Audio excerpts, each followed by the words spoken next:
大家好. 안녕하세요. 저는 신촌파고다 HSK 합격보장반 정수은 강사입니다. 여러분 6월 11월 시험이 어느덧 또 코앞으로 다가왔는데요. 준비 잘 되어가고 계신가요?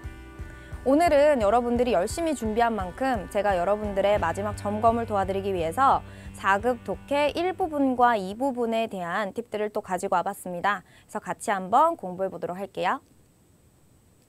자, 일단 문제에 들어가기 앞서서 제가 최신 경향을 한번 가지고 와봤는데요. 일단 2016년 하반기를 보시면 동사가 압도적으로 많이 나왔고 그 다음 명사, 형용사, 부사와 양사 순으로 이렇게 품사의 빈출 격차가 약간 좀 크다라는 거를 알 수 있었고 자, 그리고 2017년 상반기에는 여러 가지 품사가 골고루 나왔다는 점이 특이한 점이었죠. 자, 그래서 한 가지 품사가 동시에 여러 개 겹쳐서 나왔을 경우에 오히려 좀 헷갈릴 수가 있는데 여러 개 품사가 이렇게 골고루 나왔을 때는 오히려 좀 문제를 풀기에 수월할 수 있다라는 게 저희 생각입니다. 자, 그래서 오늘 제가 준비한 부분은 바로 여러 가지 품사가 겹쳐서 나왔을 경우의 기출문제를 한번 가지고 와봤는데요. 같이 한번 시작을 해볼까요? 자, 첫 번째 단어 항반이라고 해서 항공편, 명사입니다. 항공편은 탑승하겠죠. 그래서 정조, 항반, 탑승하다라는 정조, 동사 함께 쓰이고요.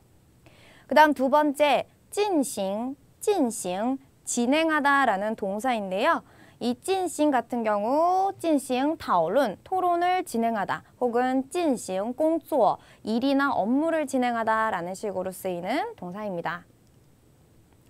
자, 그 다음 단어는 可惜, 바로 섭섭하다, 아쉽다라는 형용사이고요.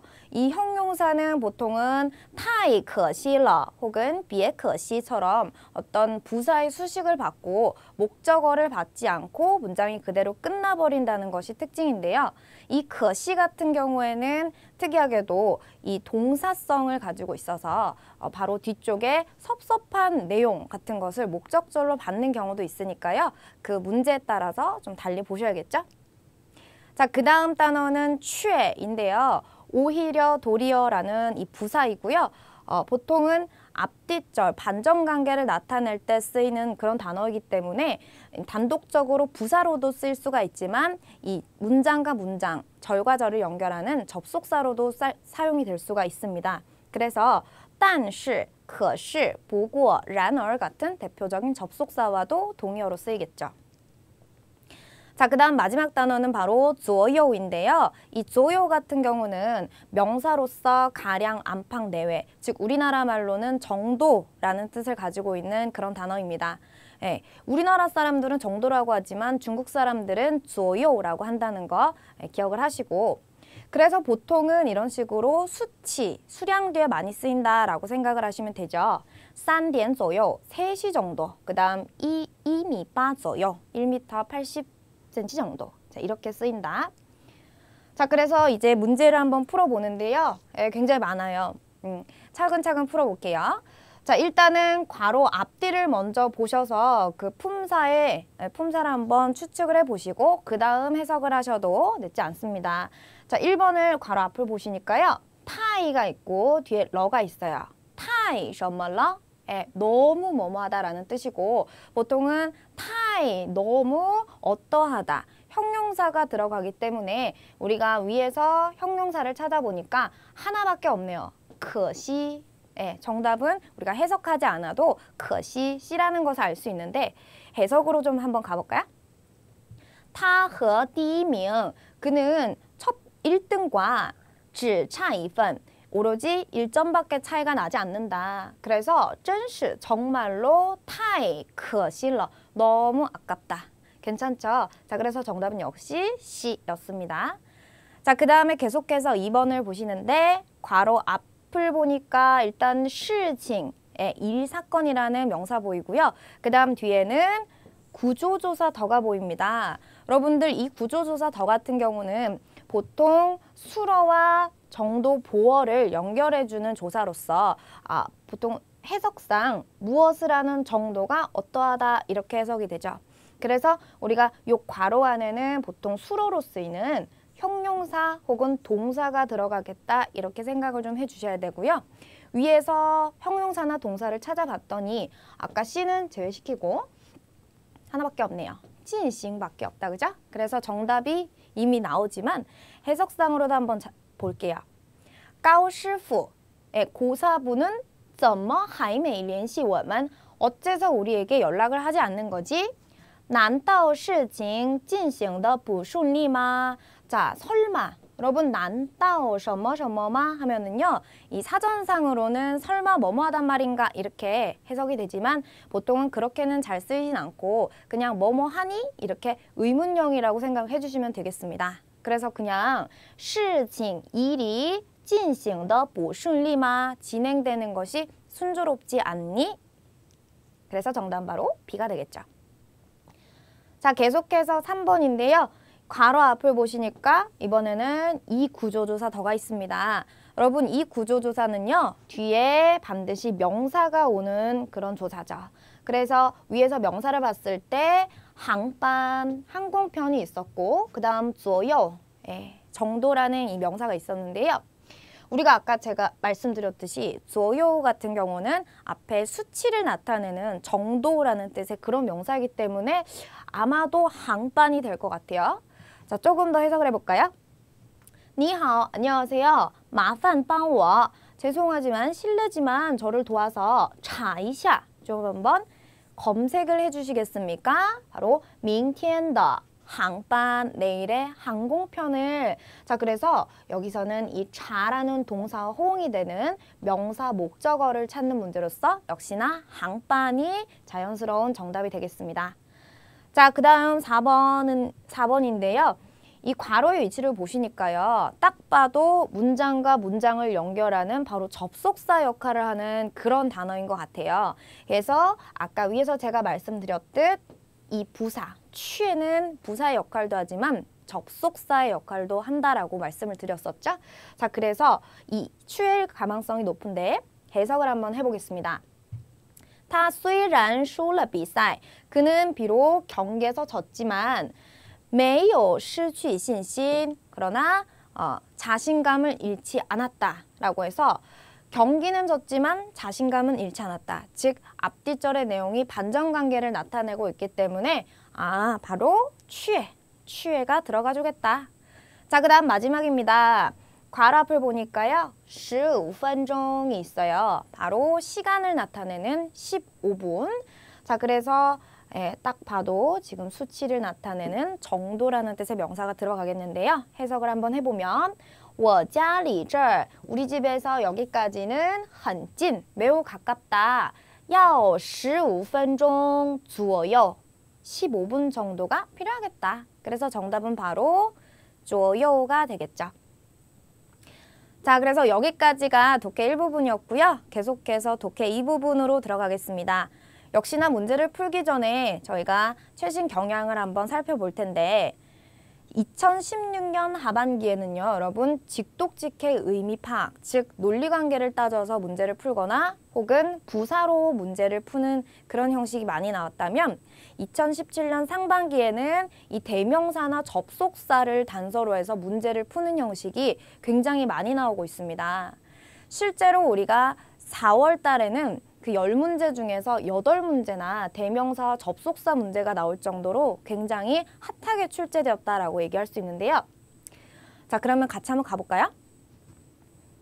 일단은 대명사는 인칭대명사, 지시대명사, 기타대명사 이런 것들이 있는데요. 보통은 대명사라고 하는 것이 뭔가 구체적인 대상을 먼저 얘기를 하고 그 다음에 이 대상을 대신해서 지칭하는 것이 바로 대명사이기 때문에 여러분들이 만약에 독해 이 부분에서 이 대명사가 나왔다 하면 반드시 뒷절에 가겠다 이렇게 좀 생각을 해주셔야 되겠죠. 자, 그 다음 계속해서 접속사인데요. 접속사는 우리가 독해 이 부분 문제를 풀 때 굉장히 쉽게 풀 수 있는 단서가 될 수 있는 그런 부분입니다. 그래서 우리가 깔끔하게 자주 나오는 접속사 5개만 다시 한번 보도록 할게요. 자, 5위는요. 虽然可是但是에서 비록 A하지만 그러나 B하다. 그 다음 4위는 只要就해서 A 하기만 하면 바로 B하다 라는 뜻이죠. 그래서 보통은 이 뒤에 나오는 결과 부분을 강조하는 느낌이 있다라고 생각하시면 되겠습니다. 그 다음 3위는요. 不但不仅而且还 해서 A할 뿐 아니라 게다가 B하다 이런 식으로 점층 관계를 나타내는 접속사고요. 자, 그 다음 2위는 不管不论无论都也라고 해서 A에 관계없이 불구하고 모두 B하고 역시 B하다 이런 식으로 가고 그 다음에 대망의 1위는 바로 인과관계입니다. 因为由于所以라고 해서 왜냐하면 A하기 때문에 그래서 B하다 이런 순서로 가고요. 보통은 이 A에는 원인, 그 다음 B에는 결과가 들어가게 되죠. 자, 그런데 여기서 인외 같은 것들은 좀 주의를 해주실 게 반드시 앞절에 가는 그런 접속사는 아니고요. 가끔씩은 무엇한 것은 왜냐하면 뭐뭐 한 것이기 때문이다. 이런 식으로 원인을 강조할 때 뒷절에 갈 수도 있는 그런 접속사이기 때문에요. 앞에도 갈 수 있고 뒤에도 갈 수 있다. 이 점을 좀 염두를 해주셨으면 좋겠습니다. 자, 그러면 저희 이제 실제로 문제를 한번 풀어볼 텐데 일단은 딱 봤을 때 접속사나 대명사가 있는지를 찾아보셔야 돼요. 그래서 먼저 보니까요. 예, 虽然딴이 딱 보이네요. 虽然딴. 비록 뭐뭐하지만 그러나 뭐하다. 자, 그래서 A에서 C로 가겠다. 이렇게 생각을 해주시고 그 다음 또 보니까 네, 순즈까지 보입니다. 순즈, 손자가 어떻게 했는데 그가 뭐 했다. 대명사 문제죠. 자, 그래서 이렇게 첫 문장에 올 수 있는 것이 지금 A라는 것이 딱 보이시죠? 그래서 A를 먼저 한번 해석을 해보면요. 我孙子, 내 손자는 비록 年龄很小, 연령이 굉장히 작지만, 즉 나이가 적지만, 그러나, C부터 갈게요. 그러나 却 오히려 特别懂得, 특별히 잘 알고 있다. 무엇을? 照顾人, 사람을 보살피는 것을 잘 알고 있다. 자, 그래서 我这次生病, 내가 이번에 병이 났을 때 都是他在照顾我, 그가 모두 나를 보살펴준 것이다. 자, 그래서 정리를 해보면요. 이 아들이, 손자가 죄송해요. 손자가 아주 뭐 나이가 적지만 그러나 사람을 보살피는 법을 잘 알아요. 그래서 이번에도 내가 아팠을 때 나를 보살펴줬다. 이런 순서로 가는 게 맞겠죠? 그래서 정답은 바로 네, 이렇게 A, C, B가 되겠습니다. 자, 계속해서 두 번째 문제 한번 볼게요. 마찬가지입니다. 빨리 접속사가 있는지를 보셔야 되고요. 여기에서 딱 보이는 게 수어이가 있어요. 그래서 저 B는 앞절에 갈 수 없겠다. 이렇게 뒤쪽으로 조금 밀어두시고 그 다음에 계속해서 보니까 这家 餐馆에서 이 식당은 구체적인 대상 나오고 그 다음에 这儿이라는 대명사가 나왔네요. 자, 그러니까 맨 앞에 올 수 있는 문장은 우리가 딱 봐도 A가 되겠다. 해석을 해보면 这是 이것은 第一次来这家餐馆吃饭. 자, 첫 번째로 이 식당에 와서 밥을 먹는 것이다. 자, 그래서 不清楚 불분명하다. 잘 모르는데 这儿有什么好吃的菜. 여기에 어떤 맛있는 음식이 있는지 정말 잘 모르겠다. 자, 그 다음에 B를 볼까요? 所以 그래서 你来点菜 네가 와서 음식을 좀 시키고 그 다음 顺便이라는 이 접속사 나왔는데요. 여러분들 顺便은 보통 첫 번째 동작하는 김에 두 번째 동작하다 겸사겸사 이런 식으로 해석을 해주시면 됩니다. 자, 그래서요. 바로 你来点菜 네가 요리를 시키는 김에 也给我介绍介绍 나에게 소개를 좀 해줘라 이런 식으로 해석이 되겠죠? 자, 그래서 마지막으로 다시 정리를 해보면 일단 첫 번째 오는 문장은 A가 되겠고요.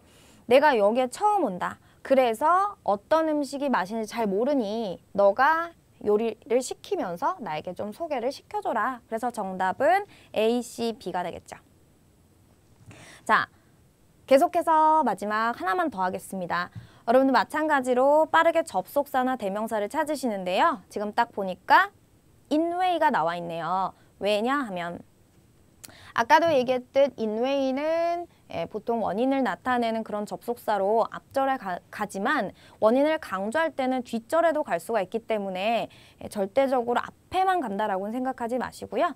자, 조금만 더 보니까 매일매일, 그 다음 타라고 해서 대명사가 보입니다. 자, 즉 여기서는 여동생을 먼저 언급을 하고 그 다음에 그녀가 뭐하고 또 그녀가 뭐한다. 이런 식으로 가는 순서이기 때문에 C가 제일 앞에 간다라는 거 알 수 있겠죠.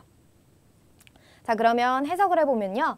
你知道什么什么吗? 니까 너 알고 있니? 네, 바로 여동생이 为什么不愿意原谅你吗? 여동생이 왜 너를 용서하고 싶지 않아 하는지를 알고 있니? 자, B부터 갈까요? 因为 왜냐하면 你对这个事情的态度 네가 이 일에 대한 태도에 있어서 让他 그녀로 하여금 그녀가 无法接受 받아들이지 못하게끔 하기 때문이야. 그녀가 너의 그 행동을 못 받아들인다는 얘기겠죠. 자, 그래서 A를 보니까요. 你最好 너 가장 좋은 것은 静下心 마음을 좀 가라앉히고 그래서 来想想 생각을 좀 한번 해보는 게 좋다. 어떻게? 该怎么跟他道歉 어떻게 그녀에게 사과를 할 것인지를 생각하는 것이 가장 좋겠다. 자, 그래서 마지막으로 다시 한번 정리를 해보면요. 일단은 여동생이 화가 났어요. 그를 용서하지 않습니다. 그래서 문제 제기 먼저 하고 그 다음에 왜 여동생이 화가 났는지 아느냐 이렇게 원인을 분석한 다음에 그 다음에 그 문제에 대한 해결책으로 A를 제시한 거겠죠. 그래서 정답은 C, B, A가 되겠습니다. 자, 그래서요 여기까지 저희 봤는데요. 다시 한번 요점 정리하고 마무리하겠습니다. 자, 첫 번째, 독해 일부분은 여러 가지 품사들이 골고루 나오기 때문에 여러분들이 그 품사별 공략법을 제대로 잘 파악하고 계신다면 문제를 풀기 수월하기 때문에 반드시 공략법을 숙지하자라는 게 첫 번째 포인트였고요. 그 다음 두 번째, 독해 이 부분은 최근에 대명사와 그 다음 또 접속사로 문제를 푸는 방식이 많이 출제가 되니까 그 부분을 확실히 숙지하자라는 게 저의 두 번째 포인트였습니다. 네, 자 여기까지가 제가 준비한 부분이었고요. 여러분들 마지막까지 절대 포기하지 마시고 열심히 더 준비하셔서 반드시 원하시는 점수 꼭 얻길 바라겠습니다. 자, 그럼 여기까지 할게요. 大家辛苦了。